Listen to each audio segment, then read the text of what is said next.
I come to the garden alone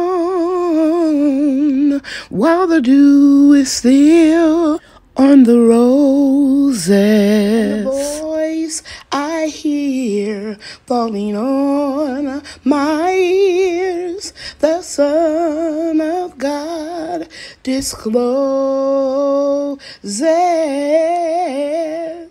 And he walks with me and he talks with me and he tells me I am his own. And the joy we share as we tarry there, none other has ever known. Hey everybody, Lady Cheryl here. I want to welcome you to my YouTube channel. In this video, I'm going to share with you how I'm progressing into phase or round 2 of my planting my seeds for my spring and summer garden. And I'm going to give you an update on some of the seedlings too. Okay? All right, let's get started. It's about to go down. The next round of seeds are going to be started in the morning. I'll just let these soak for a couple more hours. It's over 150 peat pellets. And I'll put the seeds in here tomorrow morning. Okay, guys, I am working on my second round of seeds today. And what I did was I added water to my peat pellets and let them absorb water and fluff up. You don't have to add boiling water to them, because my experience has taught me from using these peat pellets that it's something that they do when they compress them that kills or destroys net eggs. So I never have any fungus gnats around these peat pellets. It is only when I introduce potting mix, when I am potting them up into a larger container, is when I get fungus gnats. But I put the sticky yellow paper out, two-sided paper, so that they could be trapped on that. But let me share with you what I did today. So after I moistened the peat pellets, I soaked my seeds overnight. And this is an autumn beauty. I soaked the seeds in here, and then I put them inside of the pellets. Very easy. And here is another sunflower. This is the Titan sunflower. And I'm only going to grow 6 of these. I only put 1 seed per peat pellet. Here are my Lemon Queen sunflowers. And I attempt to grow 6 of those. And of course, the Mammoth. This one I saved from seeds last year, and these other ones I just showed you, those were frozen for several years. This one grew over 15, 16 feet last year, the Mammoth sunflower. So I don't want a whole lot of them because I only have a certain amount of room in my food forest. Let's see. In that first round, I think I have another sunflower. I think I got the teddy bear sunflower. Anyway, here I soak, another sunflower, double sunken sunflower. So actually, I'm adding 4 more varieties this year. Okay, and over here, let's see what this is. Oh, patty pan squash. I told you guys last Monday night during my live chat that I found some seeds. And it's a bush type. I don't want a whole lot, so I only put 1 seed per peat pellet. I usually put more seeds in the pellets and then just keep the strongest seedling, or sometimes I'll separate them. Okay, this is China rose radish. Homestead Heart sent me these as a gift. I really want to grow them. They're really beautiful. And then here is wasabi radish. Somebody sent me these seeds several years ago. This one here, I'm going to insert the young lady's name from Florida that mailed me. She emailed me and asked me, had I ever eaten or grown jicama? The J is silent. And it's a root crop very similar to artichokes, sunchokes, Jerusalem artichoke. It grows like a rhizome, but you started with a seed. So I've just put one seed in each one of these, and I'm going to get another plate so I can put the rest of these on and, you know, space them out and put them under a heating pad, because once the seed pops up, I can take the individual one out of the tray. So I think I need to go ahead and label these because they're so similar, especially the sunflowers. Okay, and I wouldn't be able to distinguish the radishes from each other, the wasabi and the China rose. Okay, guys, I want to share with you that I have the wasabi radish that I sowed the seeds yesterday afternoon. And guys, this is like 9 o'clock in the morning, and they are germinating already. So soaking them in the water helps, pre-soaking them. And here are the China rose radish, and they are coming up too. And I need to mention that I have them on top of a heating mat. And I was concerned about not being able to distinguish the two, but I can see now that I clearly can, because the wasabi is just like the color wasabi green, and the China rose is taking more of a reddish tinge to it. So that's a good thing. Okay, so nothing popping up yet. Well, it looked like something trying to pop up here from this Titan sunflower. I'm just going to move it back just a little bit so you can see I'm not hallucinating. It's coming up real quick. And what I do is I take a spray bottle and I lightly mist them every morning until they germinate. Okay?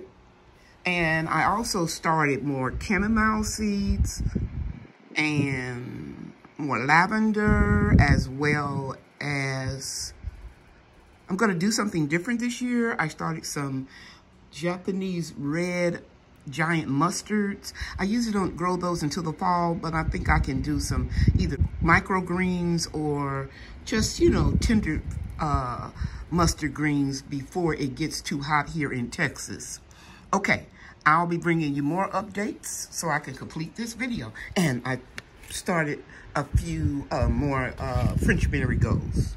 Okay, one more thing. I have on my fan oscillating, and you can see a little movement in the labels. And right there, you can see a little movement. That is because I'm mimicking wind to toughen up these seedlings. Even before they germinate, I start getting them accustomed to wind. And so that when I move them to the greenhouse and the cover comes off, they won't go into shock. Okay, but I'm really impressed with these wasabi green radish and China rose radish. Germinated within less than 24 hours. I'll be back. Here's the second batch of chamomile, German chamomile. I'm gonna try to get real close so you can see those tiny little seeds. I mixed up some perlite in my Jiffy Seed starting mix to give it more drainage, and they're very densely planted. As you can see right here, this big patch here, I try to sprinkle them pretty evenly, and you don't have to cover those tiny seeds with soil or whatever growing medium you're using. And I just take this little spray bottle right here, and I just lightly mist them. I just did these a few minutes ago. Over here are my purple top rutabaga, my potato substitute. I sowed those a few days ago, and they're doing really well. I'm gonna let them get just a little bit bigger. Some of them already have their second set of leaves. These are so tiny that I'll wait until they get a little larger. And here are the Japanese red mustards. Again, they are just sprinkled lightly on the top. A mustard seed, as the Bible tells us, is very small. So any seed that you sprinkle on top of your growing medium, you don't have to cover it up. Those small seeds are the one you should put under a grow light. So that's what I have up here, these seeds growing under a grow light. And I use books, anything I can, to try to keep that light about 2 inches from the soil. There's more chamomile here, and there's a container right behind it.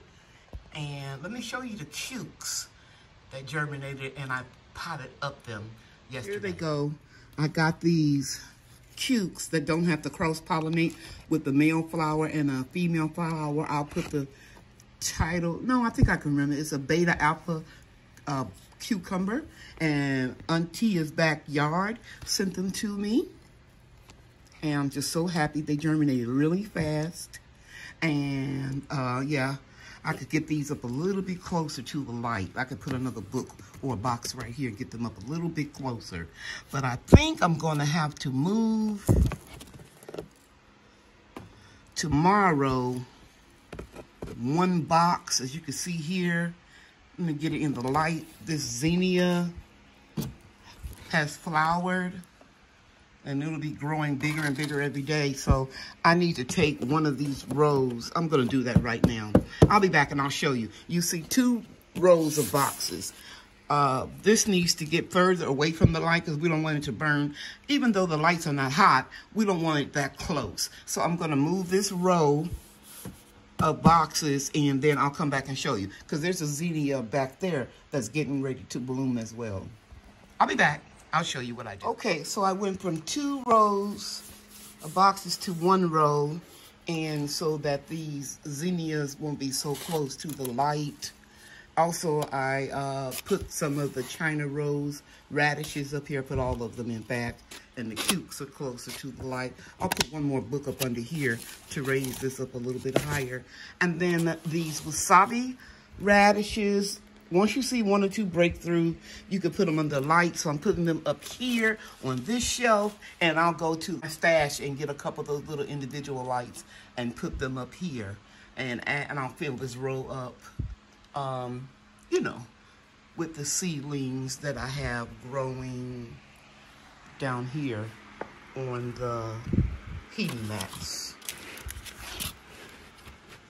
Okay, we're gonna do some rearranging. I'll be back. See there on top of that packing box that I used to elevate that plate of wasabi radish, I got them under a grow light, so they should be fine.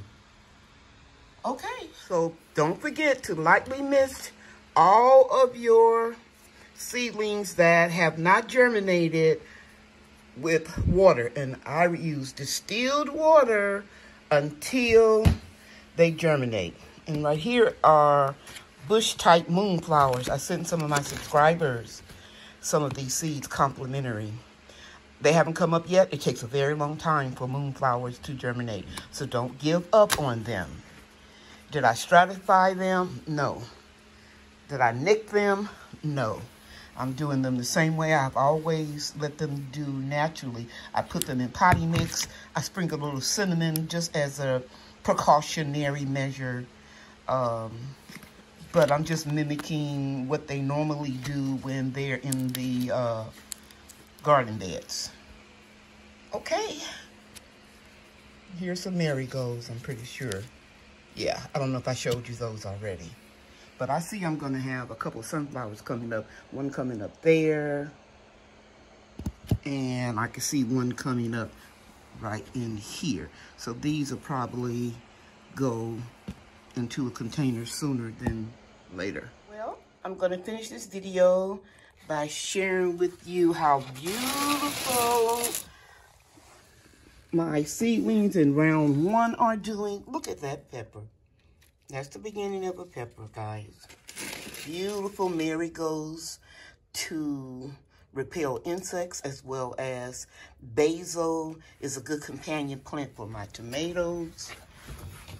Let me move this out the way and show you just what a difference a few days will make in your plants. Look at all of those peppers down there, guys.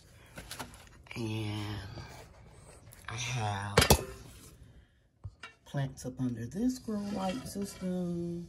All of my fruiting plants, I have them under the infrared light grow light because they need that to facilitate blooming. Isn't that beautiful?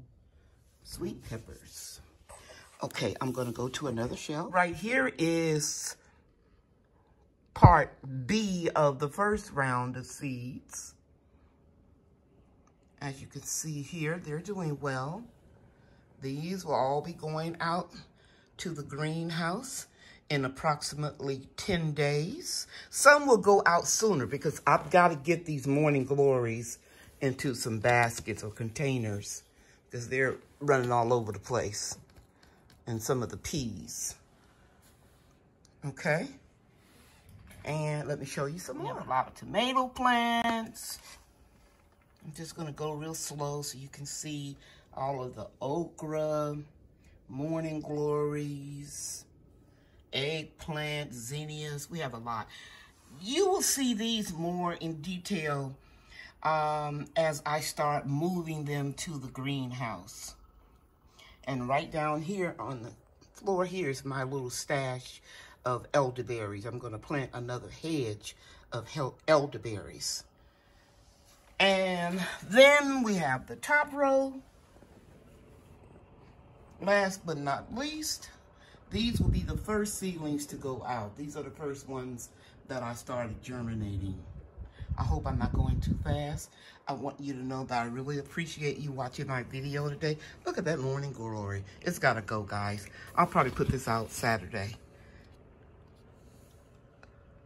As I was saying, I appreciate you watching my video. I hope that you like it. Hit the like button and subscribe. And also, I forget to tell people to share my videos. So if you have Facebook or Instagram or Twitter or any other social media platform, I would certainly appreciate it if you would share my videos. Take care, everybody. Thanks for watching. Bye now.